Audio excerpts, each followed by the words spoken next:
Before using the gimbal, you need to download the exclusive app. Android users can download and install Freevision in no app store or use the phone to scan the QR code to install.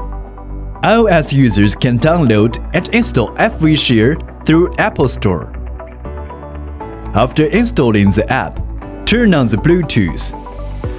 Android phone users need to activate GPS at the same time. By choosing VILTA-M Pro, you can connect to the gimbal.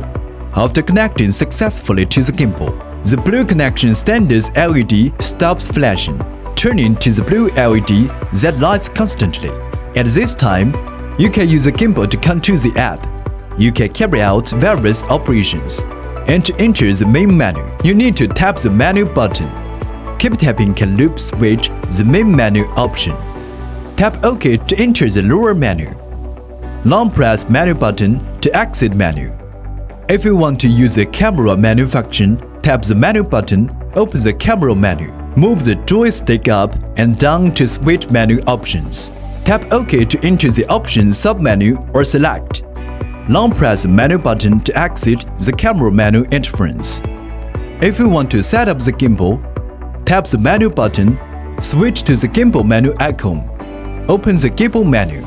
Move the joystick up and down to switch menu options. Tap OK or select to enter the option submenu. Long press the menu button to exit the gimbal menu interface. Tap the menu button to switch to the advanced setting icon. Tap OK to enter the advanced setting menu interface. Toggle the switch menu from left to right through the joystick. Toggle up and down to enter the submenu option switch. You can adjust or select parameter values with the adjustment theme wheel. Long press menu button to exit the gimbal menu interface.